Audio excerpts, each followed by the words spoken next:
ఈరోజు మనతో విద్యావేత్త, ఆధ్యాత్మికవేత్త డాక్టర్ శ్రీ విజయలక్ష్మి గారు ఉన్నారు. విజయలక్ష్మి గారు నమస్కారం అండి. నమస్కారం శ్రీలక్ష్మి గారు, చెప్పండి. విజయలక్ష్మి గారు, మనము ఇంతకు ముందు ఎపిసోడ్లో వితంతువు గురించి, బొట్టు గురించి మాట్లాడుకున్నాం కదండి. చాలా మటుకు చాలా మంచి కామెంట్లు వచ్చినాయండి. ఎంతో మంది వాళ్ళ ఆవేదనని తెలిపారు. చాలా కూడా చూశాను. ఇది ముందుకు తీసుకువెళ్ళాలి మీరు అని కూడా అడిగారు. అవును, అడిగారు. కొందరు కోర్టుకు కూడా వెళ్ళాలి అని అంటున్నారు. అవును, ఒక 5-6 కొంచెం కామెంట్లు వేరుగా పెట్టుండొచ్చు, కానీ బాధతో ఉన్న వాళ్ళు ఎక్కువ ఉన్నాయి కదండి. అవును, ఇష్టం లేని వాళ్ళు ఇష్టం లేనట్టు చూడక్కర్లేదు, మాట్లాడక్కర్లేదు. దీని గురించి అండి అసలు మనం ముందరే ఒక మాట చెప్పాం. పెట్టే వాళ్ళకి, పెట్టించుకునే వాళ్ళకి అభ్యంతరం లేనంత వరకు బొట్లు పెట్టుకోవచ్చు, ఉంచుకోవచ్చు, తప్పు లేదు అని చెప్పాం. అవునండి. ఎందుకంటే ఎక్కడ ఏ శాస్త్రంలోనూ ఇవి తీసేయాలి అనే రూల్ ఎక్కడ రాయలేదు. ఆ రాసింది ఏమన్నా ఉంటే చూపించమనంటే ఇంతవరకు ఎవరు చూపించను లేదు. ఒకటి. ఇంకొకటి, ఇలా పెట్టుకోపోవటం గురించి మాకందరికీ కూడా ఒక చట్టం లాంటిది చేయిస్తే వితంతువుల్ని ఇలా వితంతు రూపంగా ఉండకూడదు అనేది ఒక చట్టంలాగా చేస్తే మాకందరికీ కూడా ఉపయోగం కదండి, ప్రతిసారి మేము ఫైట్ చేయక్కర్లేదు కదా అన్నట్లుగా చాలా మంది అడిగారు. అవునండి, అది చూసా నేను. అంటే అడిగిన వాళ్ళే కొందరు, అడగని వాళ్ళు ఎంతమంది ఉన్నారో కదండి. ఆఫ్ కోర్స్ మనకి చూసే వాళ్ళు వ్యూస్ ఎన్నున్నాయి, కామెంట్స్ ఎన్నున్నాయి అనే తేడా చూసుకుంటే మనకే తెలుస్తుంది. ఇంకా చూడని వాళ్ళు ఎంతమంది ఉన్నారో కూడా వేరే విషయం. చూసినా కూడా అడగలేని వాళ్ళు ఎంతమంది ఉన్నారు, పెట్టగలిగే వాళ్ళు ఎంతమంది అనేది ఒక విషయం. అది చాలా ఎన్ని దశలో ఉంటాయి వీటిల్లో. అవునండి. వీటన్నిటిలో కూడా నాకు ఒకటి, ఎప్పుడు నేను ఒక విషయం గట్టిగా నమ్ముతాను, అది సత్యం కూడాను. ఏదైనా మార్పు ప్రజల నుంచే రావాలి కానీ ప్రభుత్వాల నుంచి కాదు. ఆ పంచపాల వాళ్ళు అప్పుడు కూడా చెప్పా, మొక్కలు మనమే నాటాలి. వాళ్ళు నాటిన మొక్కలు వాళ్ళు నాటుతారు. నాటినప్పుడు ప్రజలందరూ ఇవి కాదు మాకు ఇవే కావాలని ఇవి నాటుతూ ఉన్నప్పుడు ప్రభుత్వాలు కూడా మార్చుకుంటాయి పందా మార్చు. కానీ విజయలక్ష్మి గారు అడ్డొచ్చాననే కాదండి, ప్రజల నుంచి అయితే మార్పు కంపల్సరీ రావాలి, ప్రభుత్వం నుంచి కూడా రావాలండి. సతీ సహగమనము ప్రభుత్వం నుంచే కదండి చట్టం వచ్చింది. చెప్తా, సతీ సహగమనమైన బాల్య వివాహాల చట్టం కూడా వచ్చింది. ఇవన్నీ ఉన్నాయి, రావాలి, ప్రభుత్వం నుంచి కూడా రావాలి. అసలు ప్రజలకి మార్పు కావాలి అనే కోరిక తెలిసినప్పుడు చట్టం వస్తుంది. కరెక్ట్. వీళ్ళు మార్పు కావాలి అనుకోకపోతే చట్టం ఎక్కడి నుంచి వస్తుంది? మార్పు కావాలి అనుకున్న వాళ్ళందరూ ఇప్పుడు ఏమవుతుంది, చాలా వరకు ఇప్పటికే బొట్టు పెట్టుకునే వాళ్ళు చాలా మందే ఉన్నారు, మనం చూస్తూనే ఉన్నాం.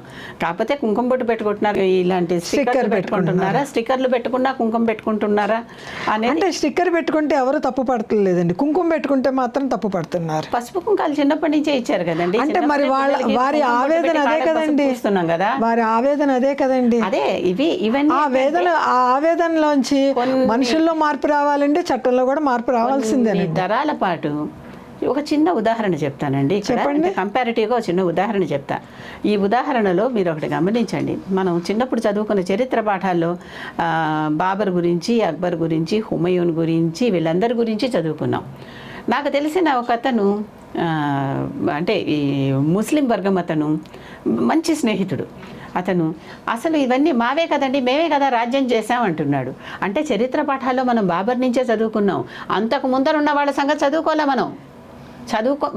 మనమే కాదు, మన పై తరాల వాళ్ళు కూడా చదువుకోలే. మన తాత ముత్తాతలు చదువుకుంటే మనకి నేర్పుతారు, మనం నేర్చుకుంటే మన పిల్లలకి నేర్పుతాం.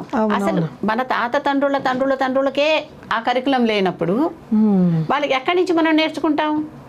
నిజమేగా, పాఠ్యగ్రంథాల నుంచి. ఇప్పుడు మనకి రాణా ప్రతాప్ గురించి, పురుషోత్తం గురించి ఎంతమందికి తెలుసు? నిజమే కదా. అవునా? హర్షవర్ధన్ గురించి వీళ్ళే ఎంతమందికి తెలుసు? ఆ రాజులు ఉన్నారు, అప్పుడు పరిపాలించారు. కనిష్కుడు కశ్మీర దేశం అంతా పరిపాలించాడు, ఎంతమందికి తెలుసు? ఇక్కడ నుంచి మన ఆంధ్రులు వెళ్ళి ఆఫ్ఘనిస్తాన్లో పరిపాలించారని ఎంతమందికి తెలుసు? శాతవాహనులు ఎన్నెన్ని దేశాల్లోనో చేశారని ఎవరికి తెలుసు? శాతవాహనుల మొట్టమొదటి రాజధాని కరీంనగర్లో ఉన్నదని ఎంతమందికి తెలుసు? శాతవాహనుల మొట్టమొదటి రాజధాని, తెలుగు రాజధాని కరీంనగర్లో ఉన్నదని ఎంతమందికి తెలుసు? కనుక ఇవన్నీ ఏంటి, మనకి ఎవరన్నా చెప్పితేనే తెలుస్తాయి. కనుక పెద్దవాళ్ళు ఏం చెప్తే తెలుసుకుంటూ, పెద్దవాళ్ళందరూ ఏం చేశారు? ఆచారాన్ని దురాచారం చేశారు. ఆచారాన్ని దురాచారం చేశారు. అదే మరి అంతే, బొట్టు పీకేయటం, గాజులు తీసేయటం, ఇలాంటివన్నీ చేయటం దురాచారంగా చేశారు. దురాచారంగా చేసేసరికి అంటే ఆచారం అంటే ఏంటి? ఆచరించేది. ధర్మాచరణ. ఆ, ధర్మం తప్పి ఆచరిస్తే అధర్మాచరణ దురాచారం అయిపోయింది. కనుక అదే ధర్మం అని నమ్మేవాళ్ళు మనకి నెగిటివ్గా కామెంట్ పెట్టిన వాళ్ళు కూడా ఉన్నారు. ఎందుకని అలా తీసేయటమే కరెక్ట్ అనుకునేవాళ్ళు, తీసేయటమే కరెక్ట్ అనుకునే విధవ ఎదురొస్తే మంచిది కాదు అని భావన వచ్చేటటువంటి వాళ్ళు కూడా అలాంటి కామెంట్లు కూడా మనకి వచ్చినాయి కొన్ని. దానికి సమాధానంగా ఏదో చిన్న కథ చెప్తారు. ఒక పిల్లి బయటికి, అంటే ఓ బ్రాహ్మణుడు బయటకు వస్తే ఒంటి బ్రాహ్మణుని ఎదురొస్తే దుశ్శకునం అంటారు. ఒక బ్రాహ్మణుడు ఎదురొస్తే ఓ పిల్లి ఎదురొచ్చిందిట. అబ్బా పిల్లి ఎదురొచ్చింది, నాకు ఇవాళ ఏమవుతుందో అనుకున్నట్ట బ్రాహ్మణుడు. పిల్లి కూడా ఇవాళ ఒంటి బ్రాహ్మణుడు ఎదురొచ్చాడు, నాకేమవుతుందో అనుకుందిట. రోడ్డు మీద పిల్లి మీద ఏదో వెహికల్ వెళ్ళిపోయింది. ఆ బ్రాహ్మడు ఎదురు రాబట్టే కదా పిల్లికి అపకారం జరిగింది. ఏదైనా ఇప్పుడు బ్రాహ్మణుడు ఏదో కొత్త గొప్ప అనుకుంటే అది కూడా అపశకునమే. శకున శాస్త్రం అని ఒకటి ఉందండి, అది శాస్త్రమే మళ్ళీ. కనుక ఏదైనా కూడా మనం మంచి అనుకుంటే మంచి అవుతుంది, లేదంటే లేదు. అంటే అవతల వాళ్ళని తిట్టినంత మాత్రాన మనం ఏదో మంచి అని కాదు, వాళ్ళు కూడా గ్రహించుకోవాలి. నోరు జారి మాట అనేసిన వాళ్ళు కూడా నిజంగా అసలైన ధర్మం వెనకాల ఏమిటి, అసలుగా ఎక్కడైనా ఏమన్నా ఇది రాయబడి ఉందా ఒకసారి కాస్త శాంతంగా. అందుకే కోపంగా ఉన్నప్పుడు శాపాలు పెట్టకూడదు, ఆనందంగా ఉన్నప్పుడు వరాలు ఇవ్వకూడదు. ఆనందంగా ఉన్నప్పుడు మనం మురిసిపోయి గబగబా వరాలు ఇచ్చేస్తాం, అవి తర్వాత తీర్చలేకపోవచ్చు.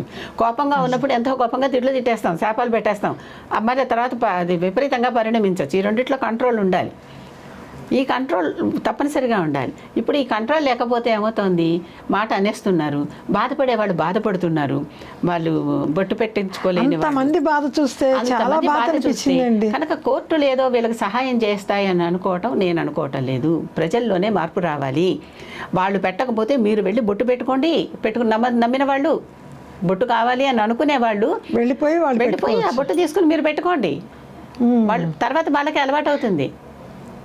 ఒక అడుగు మనం ముందరికి అయిపోతే అవతల అడుగులు 2 అడుగులు వాళ్ళు ఎప్పుడేస్తారు? మహిళలే వెయ్యాలి. బాధితులు ఇక్కడ మహిళలు కదా. అవునండి. అందుకని బాధితులు ఎవరైతే వాళ్ళు, ఎవరైతే వాళ్ళు ఇక్కడ ప్రస్తుతం బాధితులు వితంతువులైన మహిళలు కనుక వీళ్ళే ముందరే, వాళ్ళు బొట్టు పెట్టలేదండి కానీ కుంకుమ అక్కడెక్కడ ఉంది కదా, పెట్టుకోండి.